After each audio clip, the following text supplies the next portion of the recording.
Previously, before modern technology set on, there are more cases of people engaging in spiritual practice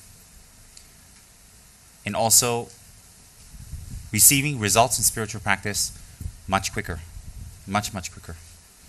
With the advent of technology, as His Holiness has said before, in one way it's good, it makes human life easier.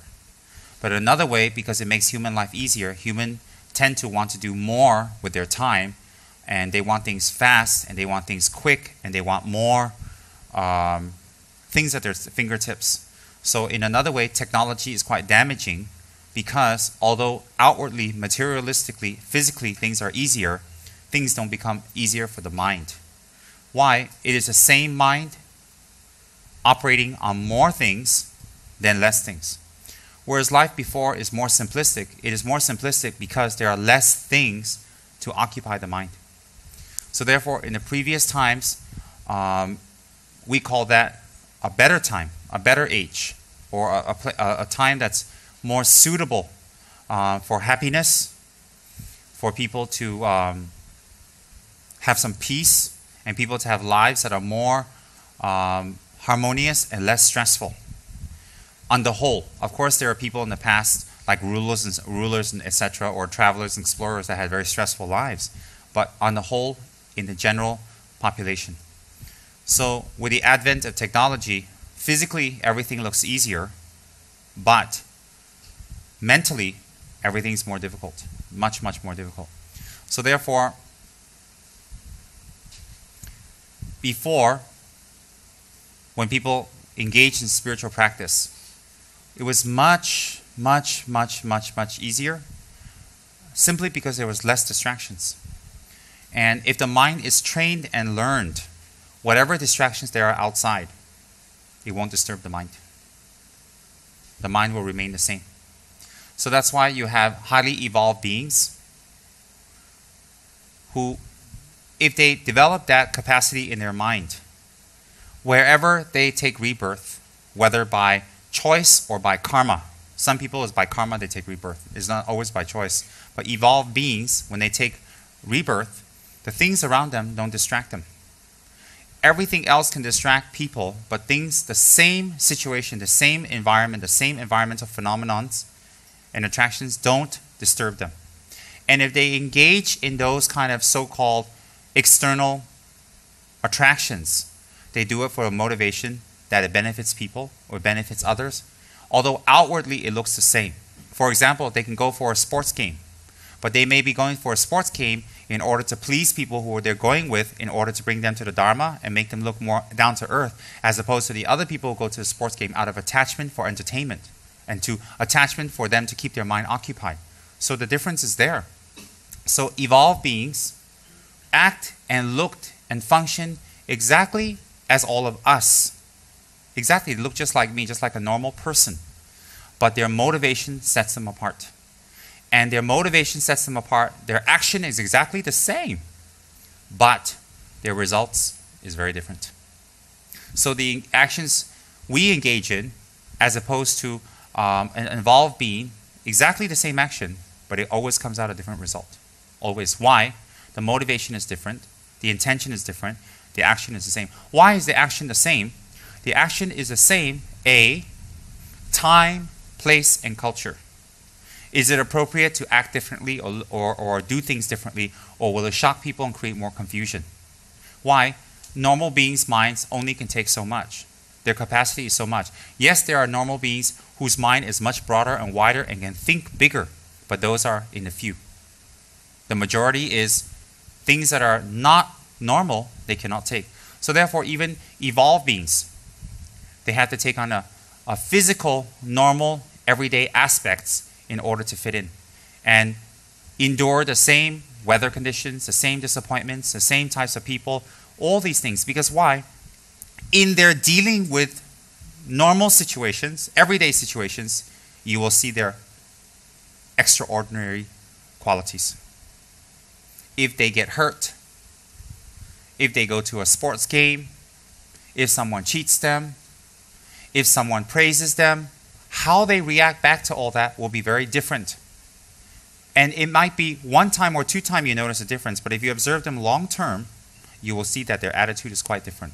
What is that attitude? They still go to the sports game, they still enjoy it, but the enjoyment is different. It doesn't increase their attachment. It doesn't increase their attachment. They still get cheated. They still get lied to. They still get praised. People still give them gifts. But instead of getting the gift and they feel a big ego boost, they take the gift as using that as making a connection with the person towards the Dharma, towards something higher. So outwardly they say, oh, thank you for the gift. Oh, they give you a hug, they give you a kiss, they shake your hand. Oh, it's so wonderful. They give you thank you cards for your gift. And they might even give you a gift back because that's what you're used to. That's what you would think that is all right. But actually what they do with your gift, whether it's a flower from the heart, whether it's $50 million, whether it's a house, whether it's a book, whether it's a beautiful new cup, whether it's a piece of land, they will express the same thank you and appreciation and love and return your kindness with kindness. Why? If it's your mentality, if it's you. But immediately you'll say, yeah, they thanked me and they gave me a card and they gave me a gift. Yeah, great, that's wonderful. That's, that's nice. There's a nice person. But when we watch them over time, when we watch them again and again and again over time, what they do with the item is very different.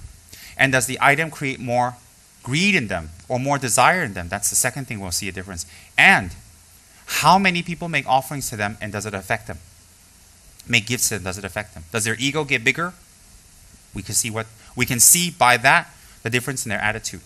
Very, very big difference. So in this way, over time, when we stay with beings who are more evolved, we can see a difference in their attitude. Otherwise, if we look straight on, it's very hard to see a difference.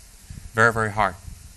And the second thing is, even when evolved beings manifest or show anger, or they show unhappiness, or they show depression, or they show low states of mind, what they do with the depression, what they do with the low states of mind, how they act, also shows a difference. At that moment, in the heat of the anger, you can feel their anger, you can feel their unhappiness, you can feel they're very displeased. But if you think about it deeper, what are they displeased about? The actual situation? The actual immediate situation? Or is it something deeper? And you have to observe that. You have to observe. If you promise them something and you don't do it, are they angry just about that thing? And if they're angry just about that thing, why is it some people do that and they're angry and some people do that, they're not angry? So we have to look a little bit deeper. It all depends on motivation. Even evolved beings who get depressed and unhappy and angry, they show anger to you. They say nasty things to you. They shout, they tell you off, they even chase you out, they even maybe hit you, they maybe throw things at you, they maybe even stop their relationship with you. You have to think, why? If they're so forgiving, if they're so giving, and they've always been kind consistently to everyone, and their kindness never changes, is this perhaps another form of kindness? Is this another form of testing and showing us the level of our mind? Testing doesn't mean they're like puppeteers. Testing means to give you a clear view of where you are at, what your level is at. Is that not another form of giving? Is that not love? Why? If they show negative actions towards you, how you react back will determine where you take rebirth. Very clearly. Why does it determine where you take rebirth? Because if you act like a worldly being and your level is a worldly being, definitely you take worldly rebirth, negative rebirth. If you act like an extraordinary being due to training, due to practice, due to faith, due to devotion, due to meditation, due to contemplation, due to study, you won't take a negative rebirth. And what are these evolved beings here to help us with? Definitely to help us take a better rebirth. They're not concerned so much about this life. If you ask them petty things, oh, will I have a relationship? Will I get pregnant? Will I not get pregnant? Will I have 10 wives? Will I get money? They're very bored and they don't answer that much. Why? Not because they can't tell or they can tell, because that's not their concern. Because they're looking at your string of lives in the future again and again and again and again. So their vision is bigger. It's like a mother who goes shopping and she wants to buy her son, her daughter, a nice suit of clothing so they can go to the birthday party and look good, look clean, look mannered, and there's a bigger purpose, and it reflects the family, and it's good in the neighborhoods like that. Whereas the kid's running there saying, "Can I have a lollipop? Can I have a lollipop?" Pulling them like, "Give me a lollipop." And yeah, don't bother me. Go away, go away, go away. The kid's interested in a little lollipop. That the mother maybe wants to buy the child a guitar to learn music, maybe a nice new outfit, or maybe something to train the child up for the future. So the child is not interested, and the mother might even get irritated and say, "Go away. Quiet. You're such a spoiled brat. Why don't you listen to mommy?" Can say things like that. And the child will say, "I hate you," and walk off. And throw a little tantrum and stay quiet for a few days. What's the difference? A mother is much more evolved than a child, much more. And the love is much more greater than a child. Much more. So therefore, an evolved being with us is likened to that example of a mother to a child. Whereas if you're given beautiful things, you're given praises, you're given nice things, and you immediately react, and you want to help, and you want to show up, and you want to be around, that's wonderful. Even dogs can do that. When you say nice things to dogs, they wave their tail, they come to you. When you scold them, they run away. We're surely better than that. So with evolved beings, when they show anger, it could be anger. I'm not saying all evolved beings are not having anger, but it's what they do with their anger. Feeling anger, having anger is an emotion that comes with the body, with the mind. No enlightened being has not manifested anger. No enlightened being. Even His Holiness the Dalai Lama sometimes manifests anger and will tell people off. We've seen it. He'll scold people. But what disbenefit does it bring? Doesn't bring any disbenefit. Why? We know what's his intention. It doesn't, just because he's a Dalai Lama doesn't mean he doesn't get angry. Of course he gets angry. He's harassed by people all the time. He has problems all the time. People bring their problems to him all the time and they don't listen to what he says. I'm guilty of that. So of course His Holiness gets angry, but his anger doesn't bring more harm. He doesn't hold on to it. He doesn't get you back. He doesn't live on that. And it doesn't spoil him for the rest of his life. He doesn't get into depression. He doesn't need to take drugs and take booze or anything. Nothing. So my point is this, is that when evolved beings even show anger, yes, they're angry. Yes. Or they're depressed. Yes, they're depressed. What are they angry about? What they are depressed about is different than us. What they are angry or depressed about is different than us. The second thing is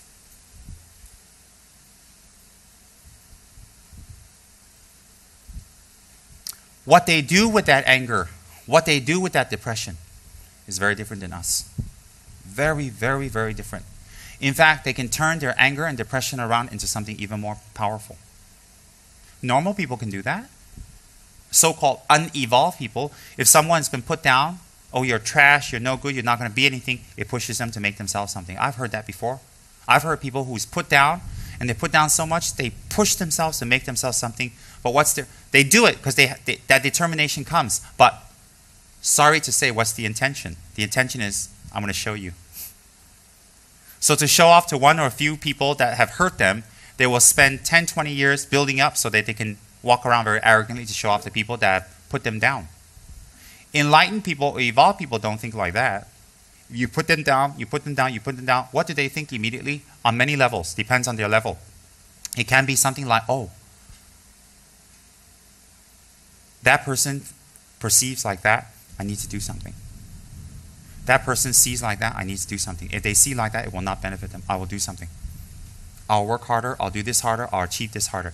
They have no sense of self. They have no sense of me or I, or it's painful for them. No sense. They think, "I'll do more."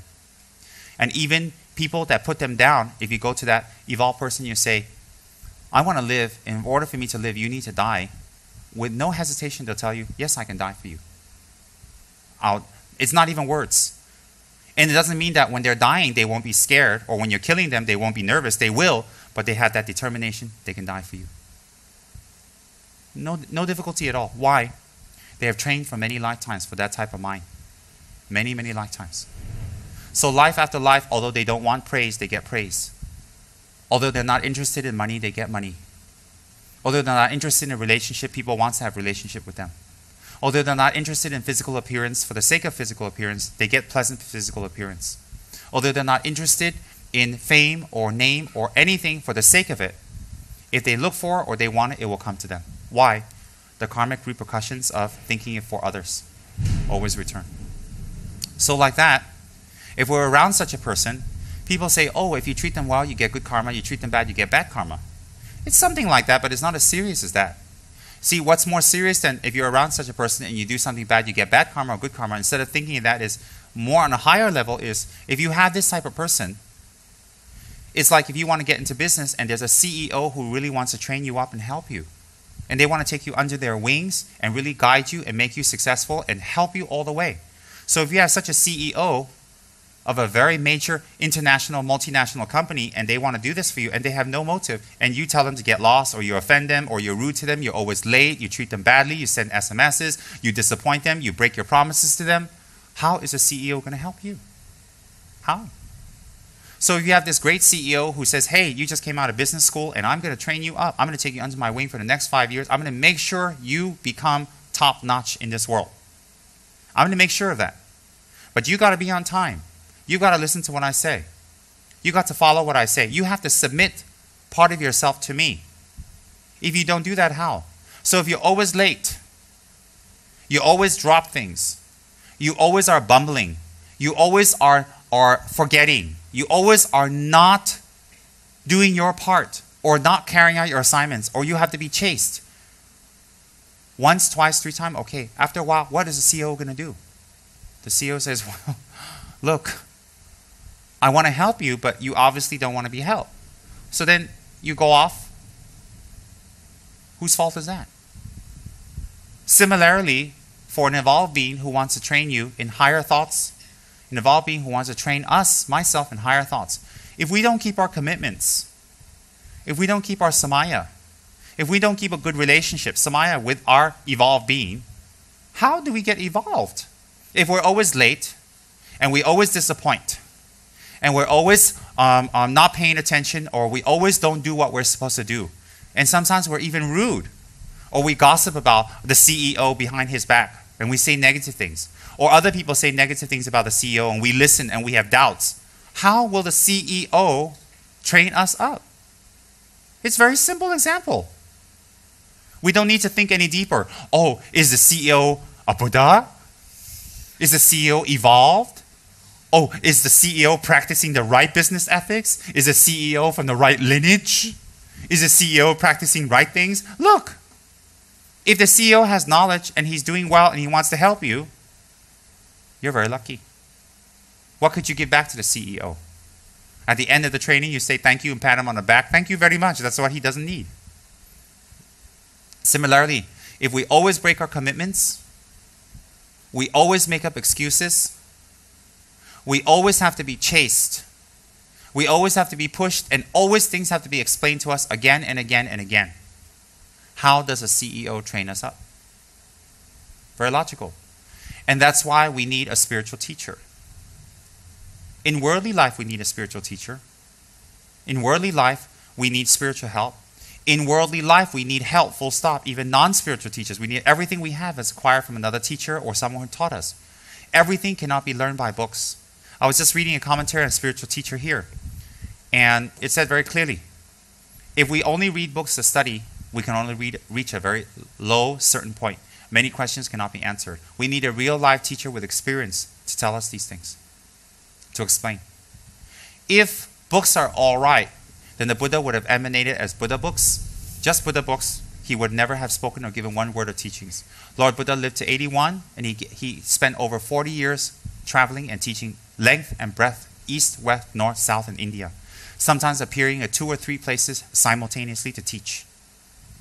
Sometimes he'll be in the north in the form of Kalachakra, giving Kalachakra teachings. He'll be near the north in Varanasi, giving sutra teachings, and at the same time he can be in the south, manifesting his Vajradhara, giving another tantric type of teachings. Simultaneously, it says in the scriptures, he can. So if teachings or teachers are not important, that's why people say, oh, I don't need a guru, I don't need a teacher, I know everything. Yeah, I'm sure you know a lot, but everything?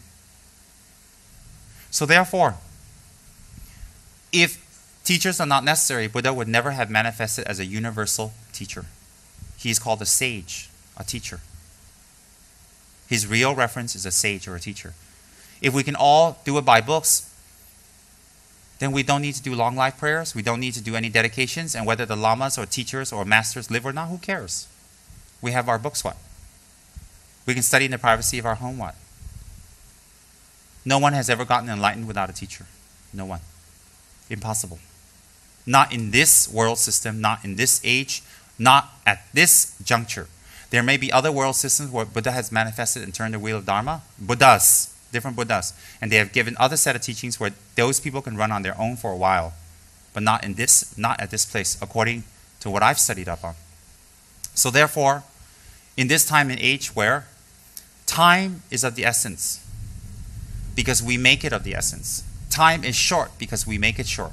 And we occupy our days with entertainment, keeping our mind busy, keeping our eyes and visual and ears busy. And we don't want to be alone. We're afraid to be alone. We're lonely.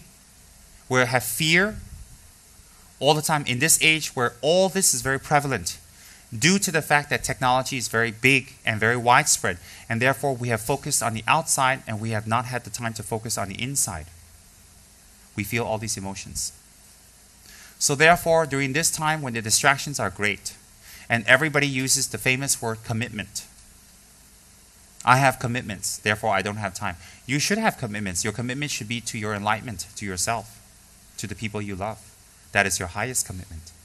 Every other commitment you have brings very small, short-term results. Very short-term. So therefore, in this age where we have made ourselves busy, we claim that we're busy, and we create busy situations in order to entertain ourselves, whether it's with going on trips all the time, whether it's going for coffee with friends and talking about things that bring no benefit to anyone, whether it's immersed in making money, whether it's preoccupying our loneliness with getting a family and children, whether it is us preoccupying ourselves with a spouse or with pets or with friends or with hobbies. We just occupy and we take up all our time and focus on this to escape from ourselves, escape from loneliness, escape from a life of senselessness. We think we have escaped, but it gets deeper and deeper and more and more and more. Why? Those are only temporary remedies.